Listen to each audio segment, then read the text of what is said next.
Hello, it's Romanosky and Aidan Goss from Calgary, Canada, shooting from the Lugnuts facility. And we have a number of cars here and a bike that we will be selling. All of them. We'll start with this 1973 Mustang. As with all my videos, we'll do it in sections. We have a table of contents.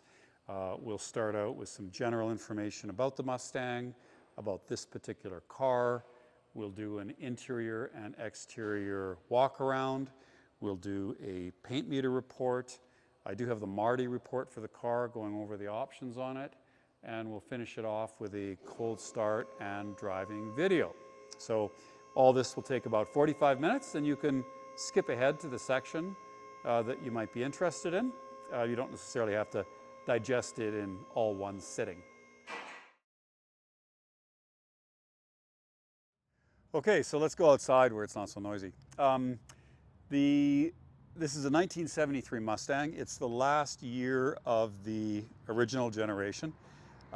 It came out to great fanfare in, I think, late 1964 as a 65 model, but I think it went into production in 64. Lee Iacocca was the man behind this car, and I think they had a very conservative estimate. Can't remember what it was. I think 100,000 cars a year or something like that. But anyway, they wound up selling like 600,000 cars in the first year, and the Mustang was a runaway success. General Motors and AMC then responded with their own Camaro and Javelins and so forth, and this started the pony car. The Mustang, of course, is a horse, and it's not a coincidence that all muscle cars are kind of called pony cars. So the Mustang really started the idea of a smaller American, like a sportier car. And of course, they made in great numbers with lots of variations on them. There were major changes there was a few changes that went through from 65, another major change in 68, and then this is the final edition of the Mustang. It grew in dimensions, it grew in weight, it became more like a personal, like a luxury car. In 1973, they sold, I think, 30-odd thousand of them. And the most of them were the base cars, although there's still a good percentage of the Mach 1s and Boss 302s and so on. But the more popular car was the lower priced base car. Okay, so you could get lots of different combinations of body style, powertrains, options, etc. This is a notchback with a trunk. There was also a fastback. There was also a convertible. It was the last year of the Mustang convertible until I think well into the 80s, maybe even 1990, when they made another Mustang convertible. You could get the 3 body styles. This one has the trunk. You could get 2 gearboxes. There was an automatic, 3-speed automatic, 4-speed manual. This is the automatic. For engines, they started out with a base straight 6, and then there was the 302 Windsor, which this is, 5-liter engine, and then there was the 351 Cleveland, 5.7 liter, a couple different states of tune, and then there was the big block. Okay, so this one is a relatively base car with the 5-liter engine and the automatic transmission. But this car was representative of the way most of them were sold in 1973. Most people in 1973 didn't order, big block manual cars. Now I do have the Marti report, and so let me just pull that up so we know exactly what we have here. Marti, of course, is like a guy named Marti who bought all the production records for Mustangs of this era. And we'll scan this and put it in the photos, but just to reiterate it here. It was built in Dearborn, Mustang 2-door, hardtop 302 V8 engine, built in August 1972. Ivy Glow paint, number 5072A, avocado vinyl standard bucket seats. C4 select shift automatic transmission, 2.79 conventional rear axle, Western Canada District Office. So we're in Calgary in Western Canada. This car was sold from Macklin Ford on McLeod Trail, so not even 5 kilometers from here when it was new, at 61st Avenue and McLeod Trail. We're in 90th Avenue, and just only a few minutes from McLeod Trail. Anyway, so it's sold here. The vehicle came standard with the immersion block heater, belted white wall sidewall tires, power steering, AM radio, heavy duty battery, wheel covers, competition suspension, and rear bumper guards. I know the wheel covers have been changed. It wouldn't have, I don't know. They could be the same type as fitted to it when it was new, but the owner swapped these out. So I don't know, they're not the original wheel covers to this car, although I'm not enough of a Mustang expert to tell you whether they're period correct for 73. And then we still have the bumper guards on the car. Okay. And it was one of, again, keep in mind there were 130,000 Mustangs built in that year. So it was one of 1782 with the paint code, one of 1299 with the paint and trim codes, one of 30,000 with the engine and transmission codes, 266 ordered from this district sales office. So that's the Alberta sales office, and one of 2,000 with a heavy-duty battery for the 1973 Mustang two-door hardtop. Okay, so that's what it is. This particular car, like I said, was sold by Macklin Ford, not very far away from here. It went to a Alberta resident who then moved to Edmonton, 300 kilometers north of here. And then let me just read this from the owner here so I get it right. And then this couple bought it in 1972. They knew the original owner. He had asked if the car ever came up, that he'd be interested. And several years later, it did. He wound up just making a chance phone call. The lady had only that day agreed to put it on consignment at a dealer. She pulled the consignment and sold it to my client. So my client bought it from the original owner, and now I'm marketing the car for him. So they got it in 1992 with 91,000 original miles. It now has 125,000 miles on it. So my client, since in the last 30 odd years, has put 30,000 miles on the car.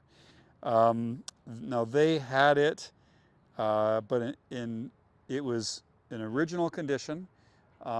Although it started to have a very small amount of rust around the fenders, the rear fender areas, and they took it to Stettler, to a guy they knew, to fix the rust. It came in for something very, very minor, and he wound up taking the car apart and doing a complete body restoration on the car, not because it was particularly rusty, but just there was some areas in the fenders that he went to, and then convinced my client just to take the body off the car and do it properly. So he had the car. This was Passion Custom Auto in Stettler, and he got it in 2010, and they didn't get it back till 6 years later.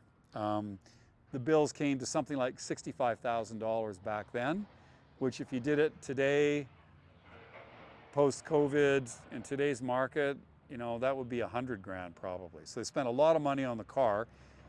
Interestingly though, they took it all apart.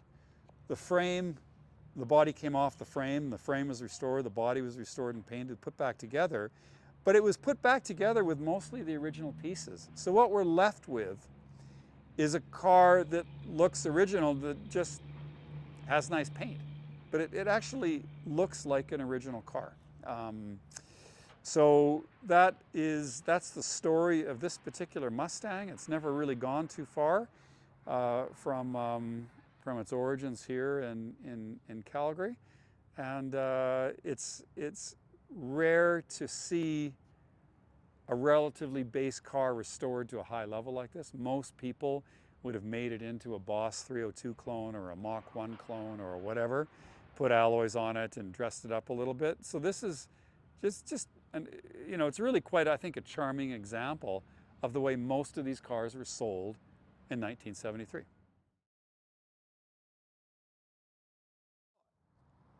Let's start with the paint. So, I mean, it shows as a green, a medium green with a gold fleck.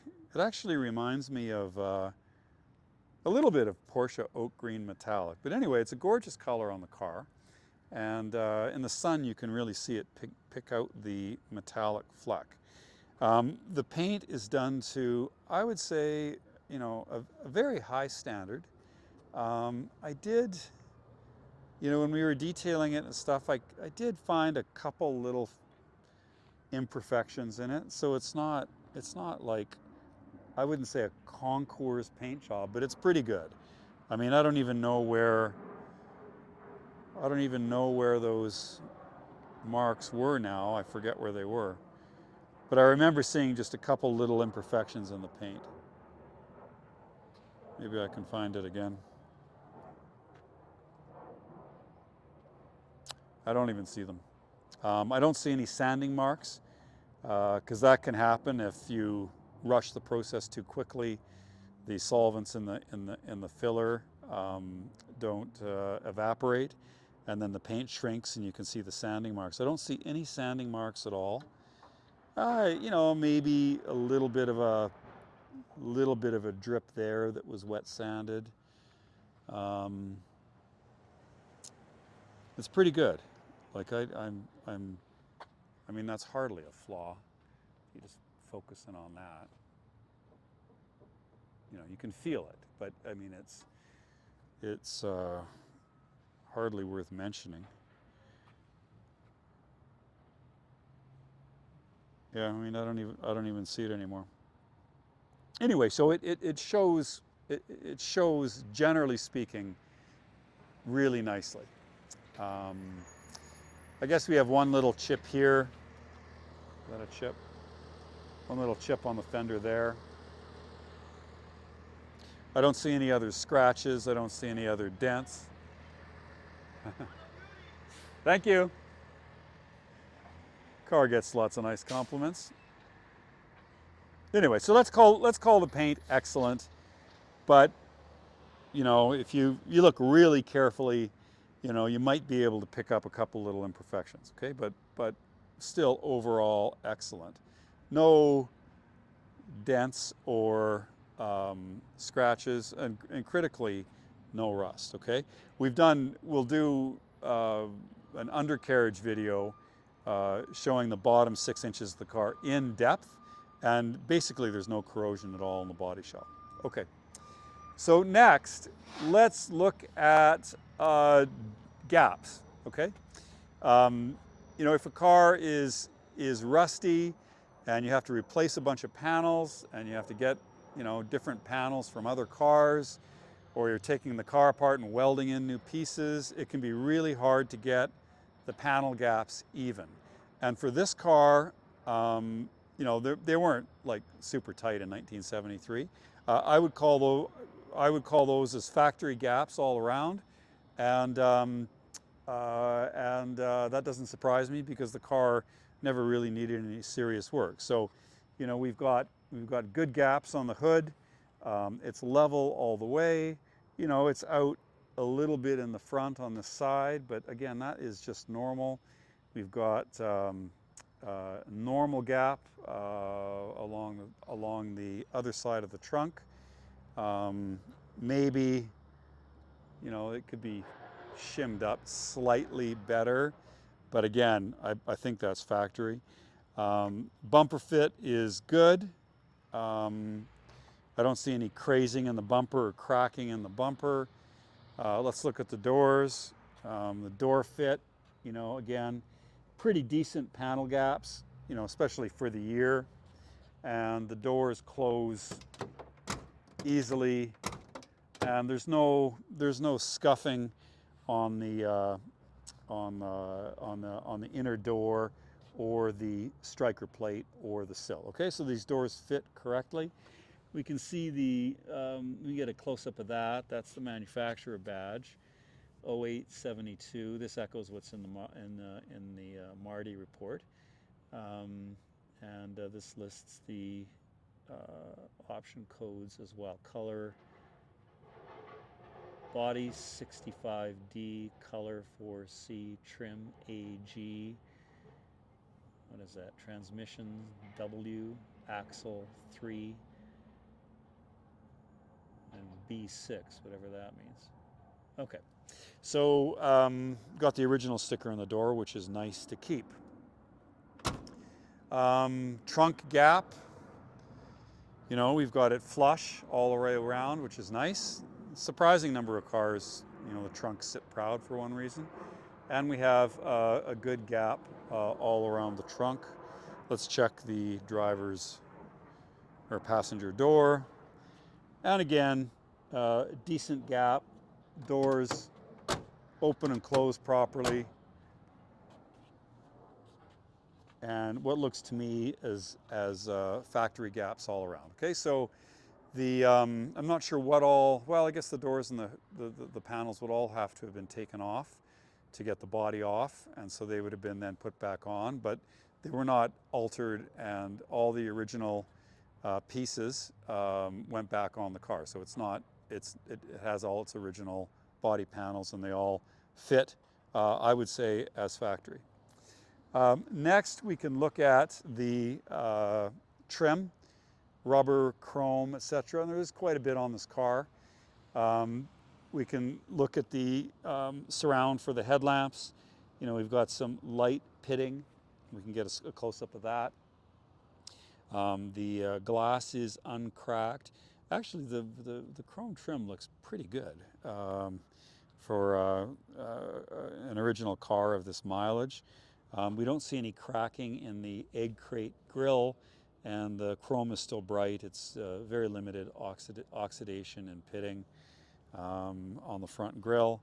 These side trim pieces, again, look good. They're original. They fit well. They line up.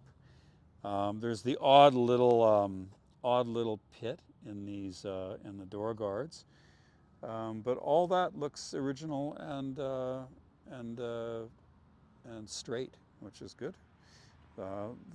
These can be hard to actually, deceptively hard to get looking right. The door handle looks good, and you know, good gap around that. And the lower sill is, we can see this sill plate, and you know, we can see a little bit of wear on it, some pitting, a little bit of oxidation, and the same on this sill plate as well. But they're original. This strikes you as an original car, and it all fits well. The vinyl roof was replaced, and all this trim, and done really well, I gotta say. So all the trim around the windshield, all the trim around the vinyl roof all lines up. It's not pitted, it's not oxidized. We have all the right pieces in place. The gasket is still supple, and it looks like the vinyl roof was really laid down nicely. Sometimes you see bubbles in it from rust in the underneath the vinyl on the roof. We don't see that here. It's all really tight, nicely tucked in, nicely folded over. So all that, they did a really nice job on the roof. And all the trim is present. It's not bent or kinked or dented or corroded, oxidized, pitted. It all looks actually really good. That can't be easy to get all that stuff to fit properly. So somebody knew what they were doing there. Okay, looking at the rest of the trim, you know, we see a little bit of oxidation, a little bit of pitting, but the fit is excellent. You know, here's a paint. Actually, I didn't catch that. There's a little touched-in chip. It looks like somebody's tried to polish that out a little bit. So there's one flaw there. The trim looks good. Let's look at this sill.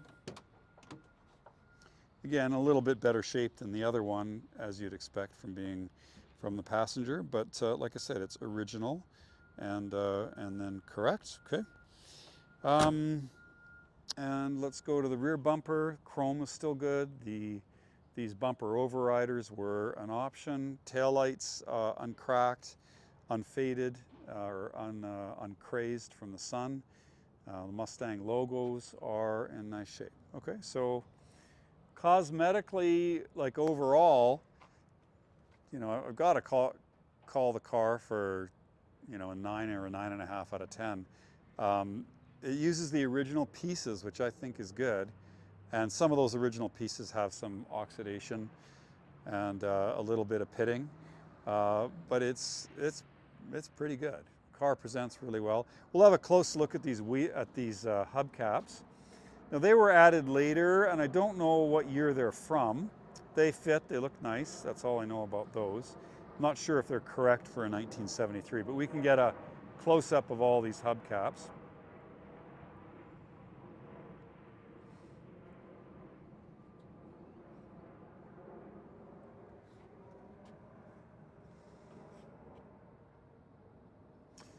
The tires are radial tires, and I think the date code on those goes to 2014.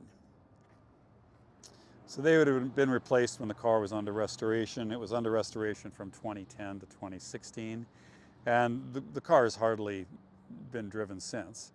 And the tires look new. Okay, so that wraps up the cosmetics of the car, and I mean it looks really nice. And again, it has like a simple period charm that, you know, some of the racier cars just, I mean, they're cool too, but in a different way. That's that. Let's finish this off with a paint meter. Like I said, the car was not badly rusted. There was not a lot of, or no, I don't think welding, or very little, on the exterior panels. So I'm not expecting big variations in paint depth, but that's why we have a paint meter. So, you know, normally with a classic car that's had like a body restoration on that, we're looking for paint meter readings anywhere between like 300 and 400 micrometers, so 0.4 of a millimeter, all the way up to a millimeter, depending on what kind of primer they used and so on. Let's just see what we got here. 417,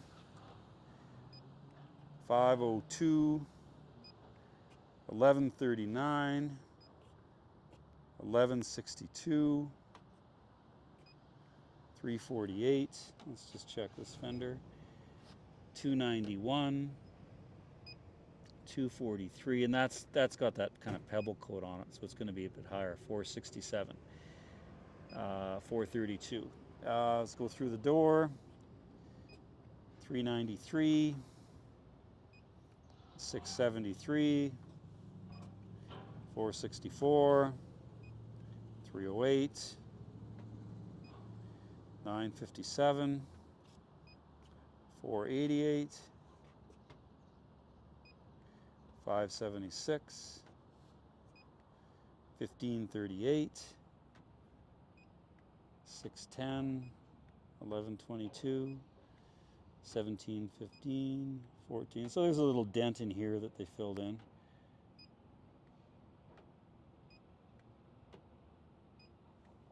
In this area,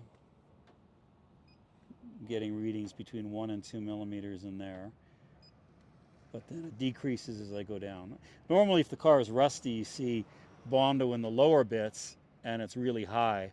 This is 337, 195, 231. So this tells me that this fender wasn't rusty at the bottom, filled with filler and painted, but it tells me it probably had a dent in this area. So let's do the hood. 308, 276, 881, 321, 445. If the body guy is trying to make like laser straight panels, they use like a high block primer, And then that can really add to the thickness of the paint. 245, 232, 511, 244, 440, let's do this fender, 750, 486, 595. We can even see the chip here and see how much, like zero in on that a bit. And just get right in so you can see it, just to give you a visual of what that looks like. So that's 1.1 millimeters right there, right? Well, 800 on that side, 950. So that's about a millimeter right there. And we're getting most of the paint is less than half of that. There's a couple places where that dent was, where it's a bit thicker. But we're still not, that's not like it's like a huge amount of Bondo. You can see where the metal is. It's just, like I said, 1 millimeter. Again, in this fender, we have 1200, 1900, 1900, 1100. So again, we've got something happening. We've got something happening in this fender as well. If I go down here, it gets less again. So not sure what's happening, but there was a dent in there. Let's check this door. 707, 329, 383, 426, 481, 337, 363, 926, 303, 394, 339, sorry, 396, and we'll do the trunk. 595, 649, 403, 308, 486. Okay, so about what I expected. The car was never rusty except for basically the inner fenders. So none of the panels got major surgery. So then you wouldn't expect a lot of filler in the car, and there isn't any. We have basically pretty close to 0.5 millimeter of uniform paint depth throughout the car, with the exception of a couple of areas in the fenders. I think in this part of this fender, and I think it was the front of this one, right?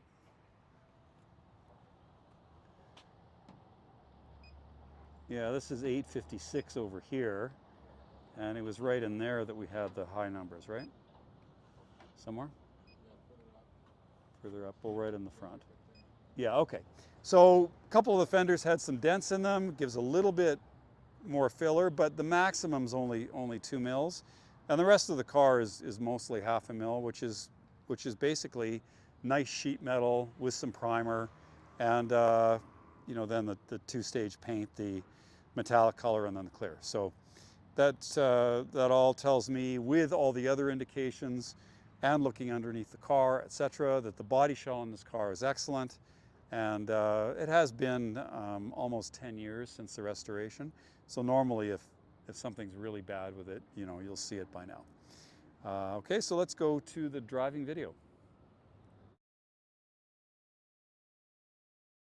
Okay, let's go inside and look around. For the interior. Now, the Marti report, did the Marti report say it had avocado seats? Let's just look at that. Avocado vinyl standard bucket seats. Okay, so it looks like it probably, I mean, I'm sure that's avocado, and it looks like it probably had avocado seats according to this, but it may have been impossible to get this color, and so my guess is that they were retrimmed in black just because the avocado was not available. That's my guess.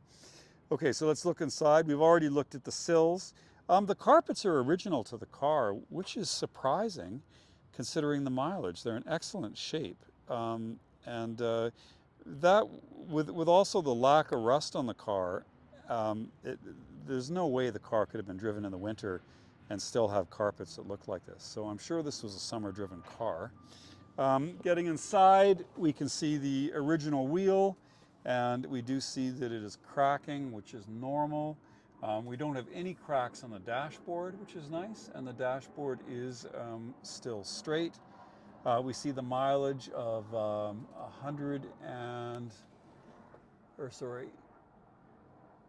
25,335, and it's rolled over once, so 125,335 miles, around 200,000 kilometers in the car. So it's amazingly well preserved, though, for it. Now the gauges are in nice shape. We can see a little bit of the trim fading from silver to black. We have an AM radio. All that's original, and the original avocado trim looks good. So the dash, glove box, all that stuff looks excellent. Original. Carpets look good. Door cards look good. Armrests show a little bit of wear, so we can just get a close-up of that. And again, the seats have been recovered in black vinyl. They did a nice job on it.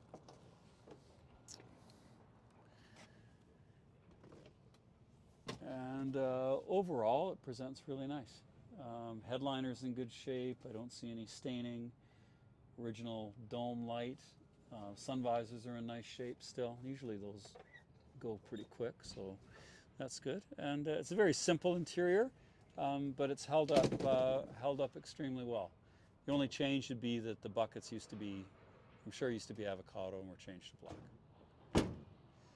Let's have a look at the trunk. So let's have a look there. That's all been refinished, and even in the we have pictures of this too, but even in the fender wells and so on, there's no rust at all. We have the spare in the jack inside. There isn't a carpet for it. It's just some carpet scraps that the owner was using. Not sure what it would have had originally. Probably just a rubber mat.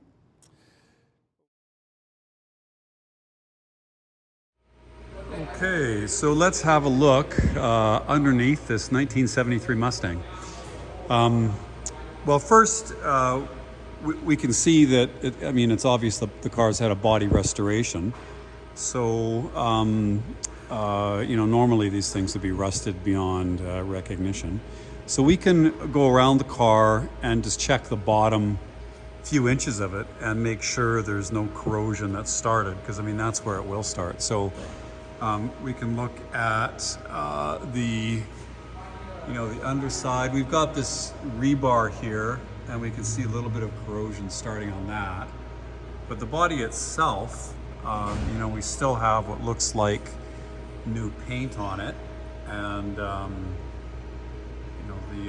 the body looks excellent. So the inner fender arch, inner fenders, if there's stone chips there, it can start to corrode, and we still see the glossy paint. These areas here are the worst, where it accumulates dirt and so on. And this fastener's starting to show a little bit of rust. And I don't know if you can see that. That probably could be cleaned up a little bit. Maybe these fasteners replaced. But it looks excellent for sure. So we can just get a look at the sill plate, and we can get a look at the bottom here. Sometimes the cars are jacked up improperly, and that can chip the paint, and then you can start to see a little bit of rust coming through. So that can be cleaned up. It's just starting a little bit. So that can be easily cleaned up. There's you can get it with a wire brush, and then we have a phosphoric acid, kind of a rust neutralizer that we can put in there, and then new paint. So it's probably due for that. Now this car, the body was done on this car in, I'd have to check my notes again. I think the early 2010s somewhere. So it's 15 years old. I'll check that. If it's wrong, I'll post it. And so, it's held up really, really well.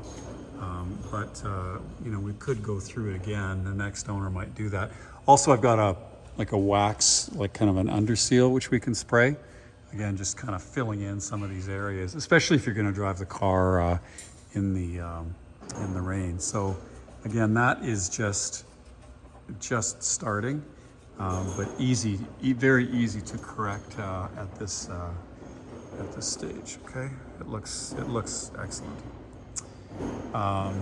Sill is in nice shape. You know, so it's got some sort of pitting and patina in it, but it's an original piece, which is worth something. And again, we get into here. Just the fasteners look to be a little bit corroded. The actual metal looks to be okay. Okay, even that little screw is in good shape.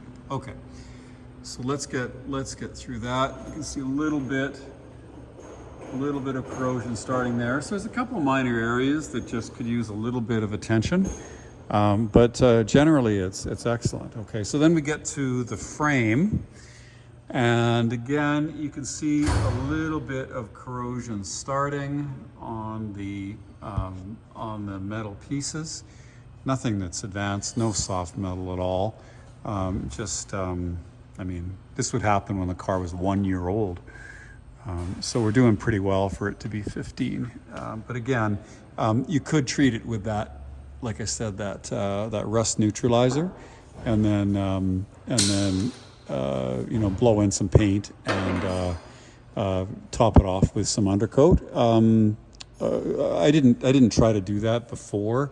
I'd like to show the car as found, as opposed to, you know, car with a bunch of spray paint underneath, because you don't know what it's covering. So you can see the blue paint coming off the sump a little bit.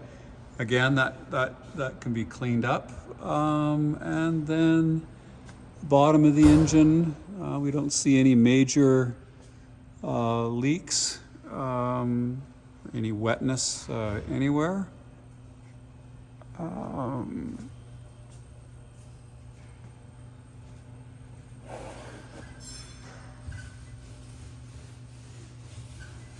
Show that around slowly.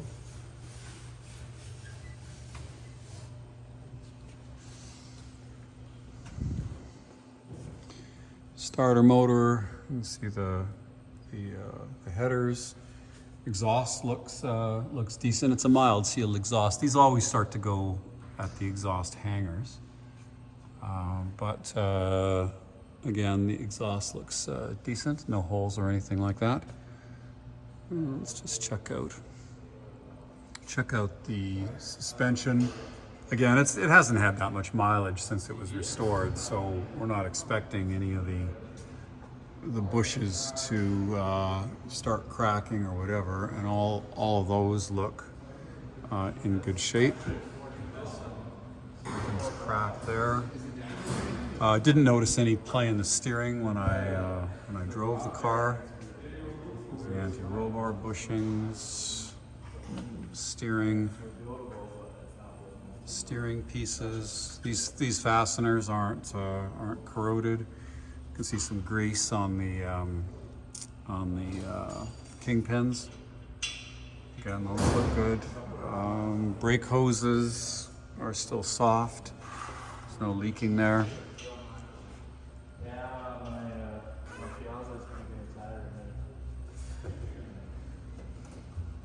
Nothing looks corroded. Okay, so looks decent. Floors look good. No rust in the floors, no holes. We can see the undercoating that would have been applied when the car was restored. And apparently it didn't need floors, didn't need sills, didn't need any of that stuff. The body restoration that was done was just a little bit of rust in the fender arches, and that was it. So that's the, you know, normally you look under cars like this and you see kind of crude weld marks where new floors were welded in. I don't see that at all. It all looks good. Cables look good. No leaks from the differential. You can see the rear leaf springs. You know, a little bit of rust starting in between the leaves. That's normal. A little bit of cracking on the bottom of that shock mount there, but that's the only cracking of any rubber I've seen on the car so far. Rear drum brakes. A little bit of corrosion starting on the fuel tank. All looks good back here. the car, will collect grime and mud and stuff in these areas here and rust out this bit. And we don't, we didn't see that when the car, before it was restored, and it's been kind of well protected now. So all these areas are, there's no buildup of, you wouldn't expect it, but there's no buildup of any mud or whatever in those areas, and it's in good shape. So, well, overall, I guess it's what you'd expect from a body off restoration on a clean body shell that for a car done 15 years ago, but with a car that's only really been driven in nice weather. So no surprises there. I don't see any wear in any of the suspension components that needs attention. We can look at the tires, and the date code is 2014. So there are, you can tell how much mileage the car's had since it was restored, very little. But then the tires are more than 10 years old, so you could replace them or leave them. There's no dry cracking or anything like that that I noticed. So that's just discretionary. People will tell you to replace tires when they're 10 years old, and that's generally good advice. If the car is stored well and it isn't, and the tires aren't in the UV light, they're still fine. They harden up a little bit, so the ride comfort is a bit better with new tires. So anyway, that can be up to the new owner. And overall, clean, rust-free, nearly 99.9% rust-free car. If you wanted to give it another, detail on the undercarriage and use some of our processes to clean up the tiny little bit of surface rust, maybe repaint some components, underseal it, etc. I mean, you could do that, just to kind of protect it for the next 15 or 20 years, but you don't need to. At this rate, the car will last the next 100 years. But there you have it. Nice, clean, original 1973 Mustang that's had a very expensive body restoration. The cost of doing that today would be, you just wouldn't be able to do that for under $50,000 or $60,000. And that's just the body. That's nothing else. So this is a great classic car. And again, you're buying not necessarily the option packages or the performance of it. You're buying a great original body shell, and so you could even convert this car into something else if you wanted to. But I kind of like the idea of a rare today. In period, this was a more common car than the performance variants, but today it's a lot rarer. Okay.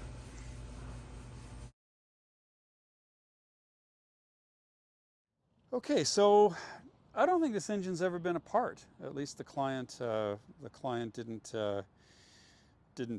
indicate that. Although they got it at 90,000 miles, so it may have been done before. It looks like the radiator would be new. We don't have any corrosion that we see in the frame. Yeah, I mean, the owner of the car didn't know if the engine had been rebuilt, but I just can't believe that this finish would have lasted this long with this kind of mileage on it. The original cars that I have, even with far less that I've seen, with far less mileage, don't have the the paint and stuff like that on the intake manifold and the valve covers, and we can just get the camera in there. And we can see that even the exhaust manifolds aren't that rusty. So I don't know what's been done to the engine. Let's just leave it at that. Although it presents really nicely, and like we've got the blue paint on virtually all the components. I do smell a little bit of gas, and I can even see a little bit of gas leaking from the carburetor. Okay, so we can even see that. So that is something that the next owner might want to address. Just rebuild the carburetor. I don't know what the. Well, you know what? Let's just undo this. Let's take a look at it.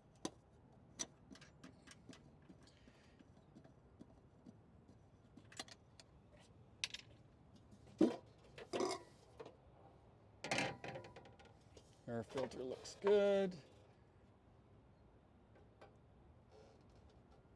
Well, there's nothing obvious, but at the base of the carb, you can just get the camera in there. Yeah, no, you can see it dripping there. So there's some seal on the carb that is leaking gasoline. Okay, so that is something that should be addressed.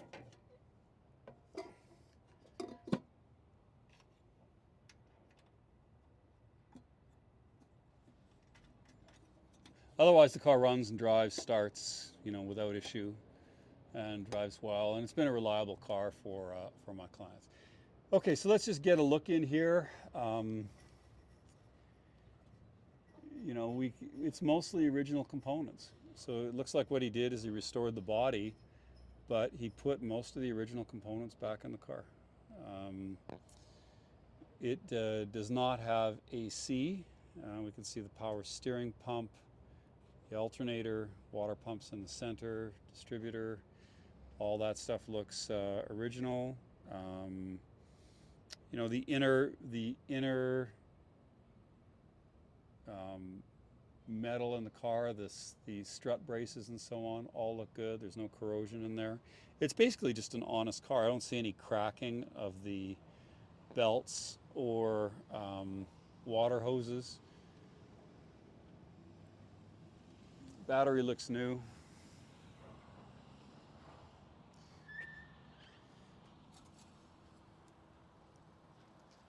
Oil looks fresh.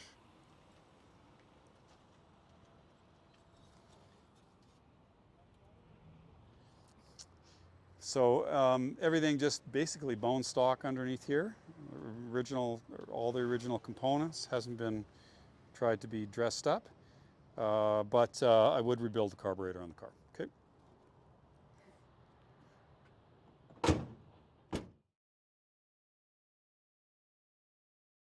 So what we'll do is we'll do a cold start video. This engine, we brought it outside, but it's I don't know if I want to touch the manifold. Yeah, I got my hand right on the manifold. It's cold. So I'll get Aiden to, I'll start the car. We'll photograph what comes out of, or video what comes out of the exhaust pipe on cold start. Then we will go to the engine bay. We'll take the microphone. We'll poke around the engine bay with the microphone. Listen for any abnormal noises. We'll go in the car, look at the instruments, and then we'll get in the car and go for a short drive just to, verify that everything works. So.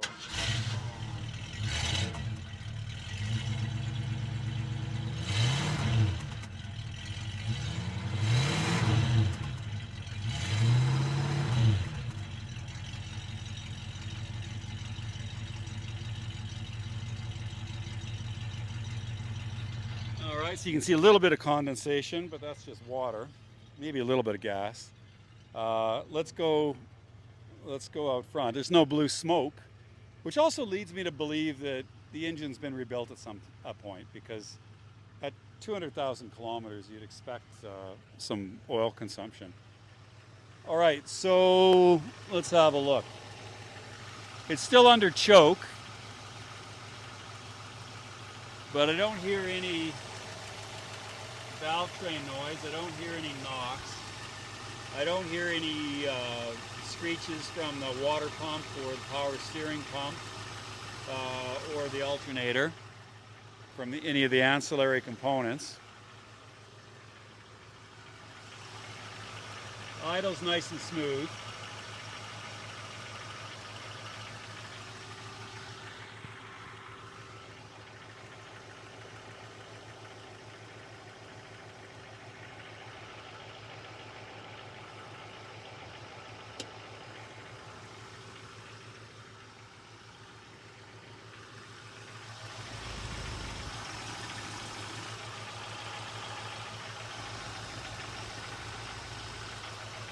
Nice.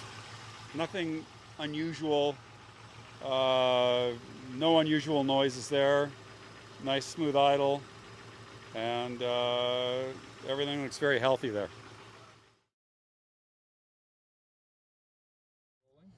Okay, so let's see what we got here. AM radio does not work. Okay, so that is inoperative. Blower fan does work. We'll put it on cool. We'll put it on the floor, okay? We've got our lights. That's a cigarette lighter, but it says lights. So I think this should say something else. It has is the same bezel as this one, and this is the push-pull for the lights over on this side. Parking brake release. We have a fuel gauge, which appears to work. We can see the mileage, 25,335. We've got warning lights for oil pressure, temperature, brakes, and alternator, none of which are on. And that's about it. This is a pretty simple car. So let's just go for a short drive just to kind of verify that everything works properly. We've got signal lights which work. We must have hazards here somewhere. Oh, they're here, I guess. Pull that. Okay, hazards you pull out, and they work. Okay, let's put it in drive, and let's go for a drive. 1973 Mustang. Okay, so no weird juddering from the automatic transmission. No, sometimes if the car is not set up properly, it wants to stall when you put it in gear. We don't see that.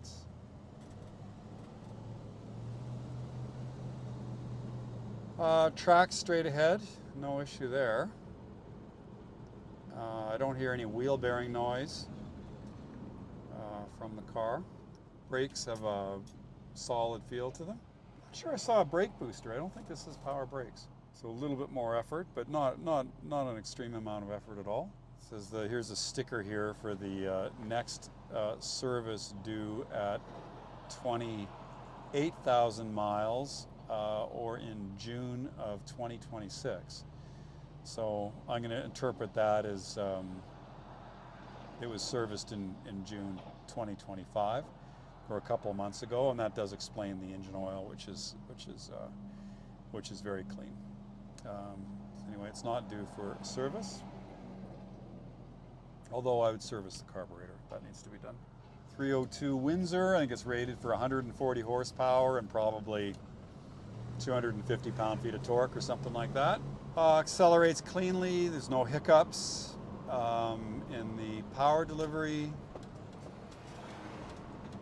Suspension seems good. This is a really rough road. There's mostly just trucks that go up and down here. I mean, the road's really rough, but it brakes in a straight line. Good pedal pressure. I don't have any vibrations from the brakes. I don't see any vibrations from the tires. I don't feel any abnormal play in the steering. Brakes don't squeak. We don't have a lot of instrumentation, but there's no warning lights that are on. Maybe it could use rear shocks. It's a little bit bouncy on the rear axle. Maybe. The car seems totally unfussy. You know, it'd be pretty much up to temperature now, but there's no engine heat in the cabin. It's not a fast car, but it's not slow either. There's no problem keeping up with traffic. We got the windows open because it's a hot day and there's no air, but it's not a noisy car. I don't have any rotational noises, drive shaft, bearings, wheels, brakes, any of that kind of stuff. Front suspension seems really solid. Brakes, yeah, they're not power assisted, and it pulls me to a stop pretty straight. Maybe it is a very, very slight pull to the left, but that just could be the camber on the road. It's nothing. I'm not fighting the car, and the brakes are really solid.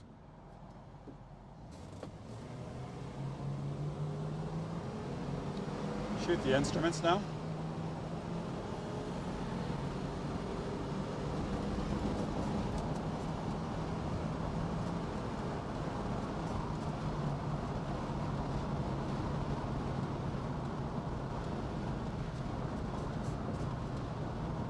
that's up to highway speeds, 60 kilometer or 100 kilometers an hour, and it does just fine. Now we're slowing back to a stop, and you know, brakes are powerful. They require a fairly firm shove.